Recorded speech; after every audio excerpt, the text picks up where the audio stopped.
کہتے ہیں جب بات نکلتی ہے تو بہت دور تک جاتی ہے، وہ قریب نہیں رکا کرتی ہے۔ شہاب بھائی کے ساتھ جب سے بدتمیزی درگاہ کے اندر ہوئی ہے اور لوگوں نے وہاں کے خداموں کی جو حرکتیں تھیں وہ اپنے اندر دبائے ہوئے تھے، لیکن آج وہ سب باہر نکل کے آ رہی ہیں اور ان کی حرکات و سکنات کو بیان بھی کیا جا رہا ہے۔ اب ایک سوال یہ ہے کہ جتنے خدام وہاں پر ہیں جن کی تعداد غالباً 8.5 یا 9,500 پائی جاتی ہے، کیا وہ تمام کے تمام خواجہ غریب نواز کی اولادوں میں سے ہیں، آپ کی نسل میں سے ہیں، یا ان کا تعلق کسی اور سے تھا؟ کیونکہ جتنے خدام ہیں یہ سب سید لگاتے ہیں اور سب اپنے آپ کو اولاد خواجہ غریب نواز بتاتے ہیں، لیکن میں آپ کو بتاؤں خواجہ غریب نواز کے 3 بیٹے تھے اور 1 بیٹی تھی۔ آپ نے 2 نکاح کیے۔ آپ کے سب سے بڑے اور پہلے بیٹے تھے، ان کا نام خواجہ فخر الدین رحمت اللہ علیہ ہے۔ دوسرے بیٹے جو ہیں ان کا نام خواجہ حسام الدین رحمت اللہ علیہ ہے۔ آپ کی جو دوسری بیوی تھی ان سے اور ایک جو بیٹے پیدا ہوئے ان کا نام خواجہ ضیاء الدین رحمت اللہ علیہ ہے، اور ایک بیٹی تھی جن کا نام حافظہ جمال ہے۔ تو یہ 3 بیٹے اور 1 بیٹی تمام اللہ والے ہوئے، بزرگ ہوئے اور نیکوکار ہوئے۔ لیکن جو خدام اپنے آپ کو اولاد ہونے کا دعویٰ کرتے ہیں، کیا یہ حقیقت ہے؟ تو اس حقیقت کو اجاگر کرنے کے لیے سید غلام رسول بمبئی انہوں نے جو اپنی آڈیو کے ذریعے ان کی حقیقت کو بیان کیا ہے اسے آپ بغور سن لیجئے۔ یہ کن کی اولادیں ہیں اور کہاں سے ان کا سلسلہ یا ان کا نسب جا کے ملا کرتا ہے؟ کیا خواجہ غریب نواز سے ملتا ہے یا کسی اور سے ملتا ہے؟ وہ پوری حقیقت کو بیان کر رہے ہیں، آڈیو کو آپ ذرا پورا سن لیجئے گا۔ بھگوا کلر ڈالنے میں بیٹھے ہوئے ہیں یہ مجاورین۔ میں سید محمد عرفانی بول رہا ہوں بمبئی سے۔ میں نے ان صاحب کی پوری ویڈیو سنی تو میں یہ جو 8.5 یا 9,500 خدام ہیں نا جو اجمیر شریف میں اپنے آپ کو خادم کہتے ہیں، پہلے ان کی اصل آپ سماعت فرما لیں، اور نہ ہو تو آپ اجمیر جا کر کے وہاں کا جو ریکارڈ ہے نا پرانا، وہ ریکارڈ 400 سال 500 سال پرانا وہ آپ ذرا ٹیسٹ کریں، جو بھی بھائی میری اس وائس کو سنیں۔ یہ حضرت خواجہ غریب نواز رضی اللہ تعالیٰ عنہ کے وصال کے وقت آپ کے پاس میں 2 بھائی تھے راجستھانی، ایک کا نام تھا لاکا بھیل اور ایک کا نام تھا ہاکا بھیل۔ یہ دونوں حضرت کی خدمت میں رہتے تھے۔ حضرت غریب نواز کے وصال کے بعد میں یہ دونوں ہی وہاں کے مجاورین اول تھے۔ انہی کی اولادیں میں اللہ نے برکت دی تو یہ 8,500 یا 9,000 یا 9,500 خادم پیدا ہوئے۔ ان میں سے کوئی بھی سید نہیں ہے، کوئی خواجہ غریب نواز کی اولاد میں سے نہیں ہے، بلکہ یہ راجستھانی ہاکا بھیل لاکا بھیل، اور یہ لاکا بھیل ہاکا بھیل بھی جو تھے یہ وہ تھے جیسے ہمارے ہاں جس کو گڈریا کہتے ہیں نا، بکری چلانے والے، بکری پیشہ یا گھاس کھودنے والے، اس ٹائپ کے لوگ تھے، بیچارے ان کا پیشہ تھا، لیکن وہ حضرت خواجہ غریب نواز سے مرید تھے تو اس لیے وہ حضرت کے پاس ہی رہا کرتے تھے۔ انہی کی خدمت میں رہ کر پھر ان کی مجاوری کری، پھر ان سے جو اولادیں ہوئیں تو وہ یکے بعد دیگرے اس خانقاہ کی دیکھ بھال کرنی شروع کر دی۔ آگے جیسے جیسے وقت گزرتا گیا تو جس طریقے سے گلبرگہ کے اندر ہر سال 50 سے 60,000 سید، فیکٹری ہے وہاں پہ ایک، وہ بن کے نکلتے ہیں، ایسے ہی یہ خادموں نے اپنے آپ کو سید کہنا شروع کر دیا، اور تقریباً الا ماشاء اللہ چند کو چھوڑ کر سارے ہی فاسق ہیں، سارے ہی داڑھی منڈے ہیں، سارے ہی بے نمازی ہیں، اور ایک کو بھی نماز کی نیت، شرائط نماز اور اس کے علاوہ جو ارکان شریعت ہیں ان کی کوئی واقفیت نہیں۔ صرف ان کو ڈھول تماشا، ڈھول تاشا اور قوالی سننے ہی کا شوق ہے، اسی کو سنتے ہوئے پیدا ہوتے ہیں، اسی کو سنتے سنتے مر جاتے ہیں۔ نہ ان کو اسلام کی پڑھی نہ شریعت کی پڑھی، بلکہ یہ خواجہ غریب نواز کو بیچ رہے ہیں۔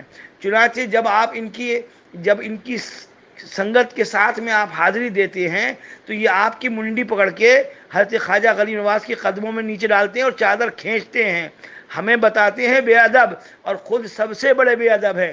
منڈی کھینچ کے اندر مزار میں کرتے ہیں اور اوپر سے چادر کھینچ کے کہ غریب نواز اس کا یہ کر، اس کا یہ کر، اس کا یہ کر، اور یہ کہہ کے لا چراغی، لا پیسے، لا چادر کے، لا گاگر کے، لا بتاشے کے، لا کھیل کے، یہ ان کی حرکتیں ہیں۔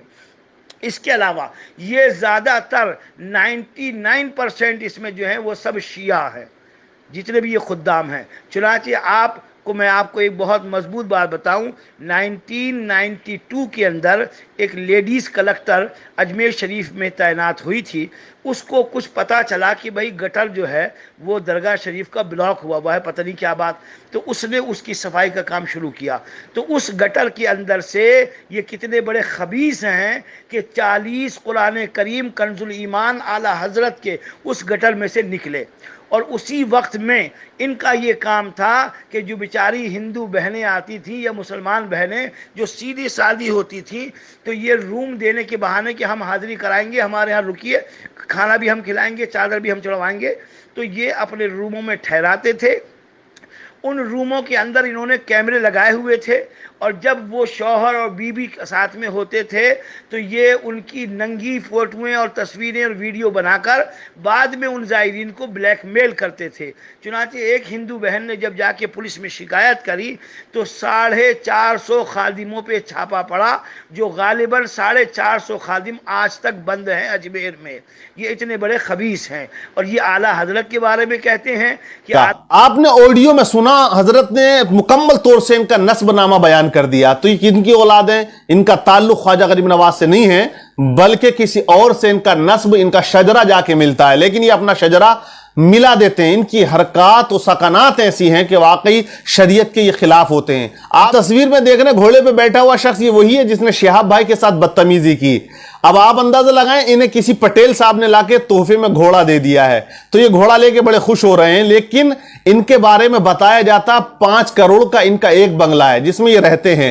تو آپ اندازہ لگائیں ان پہ دولت کتنی ہے. اور آپ یہ بھی سن لیں کہ خواجہ غریب نواز رحمت اللہ علیہ کی درگاہ پہ جو انکم ہوتی ہے وہ 200 کروڑ روپے کی سالانہ ہوتی ہے. یہ وہ انکم ہے جو کاؤنٹ کی جاتی ہے، جو لکھی جاتی ہے. اور جو یہ ادھر آدر سے کرتے ہیں اس کا کوئی حساب نہیں ہے. لیکن آج تک ان لوگوں نے نہ خواجہ غریب نواز کے نام پر کوئی ہاسپٹل بنایا ہے، نہ کوئی اسکول یا کالج بنایا ہے، نہ کسی طرح کا کوئی غریبوں کی مدد کرنے کے لیے کوئی انہوں نے پلیٹ فارم ایسا تیار کیا ہے. بس ان کا پیٹ بھر جائے یہ پیری مریدی میں لگے رہتے ہیں. اور وہ مرید جو ان کے ہاتھ پیر چوم کر نہ جانے کیا وہ اپنے آپ کو سمجھنے لگتے ہیں، وہ بھی سن لیں کہ اللہ تعالیٰ نے عقل دی ہے، علم دیا ہے آپ کو، تو آپ اپنی عقل کا استعمال کریں. ایسے پیر جو ہمیشہ لاؤ لاؤ کرتے ہیں اور وہ کبھی دینے کا نام نہیں کرتے، یہ انہی پیروں میں سے ہیں کہ ایک پیر صاحب ندی میں ڈوب رہے تھے.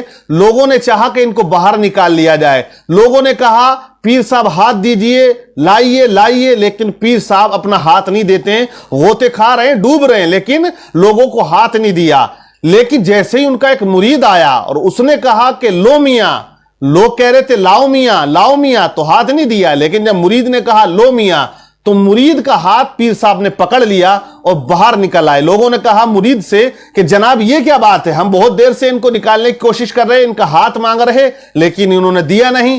تو مرید نے کہا کہ ہمارے پیر کسی کو دیتے نہیں ہیں، ہمیشہ لیتے ہیں، اس لیے میں نے لاؤ میاں نہیں کہا، میں نے جب لو میاں کہا تو میرے پیر نے میرا ہاتھ پکڑ لیا. تو یہ ہمیشہ لیتے ہیں، یہ کسی کو دیتے نہیں ہیں. تو یہ بھی وہی پیر ہیں، ہمیشہ لیتے ہیں اور کروڑوں کی پراپرٹی اکٹھا کر کے اپنے بچوں کو ودیش موج مستی کرنے کے لیے بھیج دیا کرتے ہیں. تو خدارا یہ اس بات پہ غور و فکر کریں، آپ اپنے پیسے کو پیسہ سمجھیں، نیک کام میں، اچھے کام میں لگائیں، خواجہ غریب نواز کی محبت میں خرچ کریں، لیکن ایسی جگہ کریں جس سے خواجہ غریب نواز خوش ہو اور پروردگار عالم بھی خوش ہو جائے، راضی ہو جائے. تو ایسے پیروں سے ہمیں بچنا چاہیے.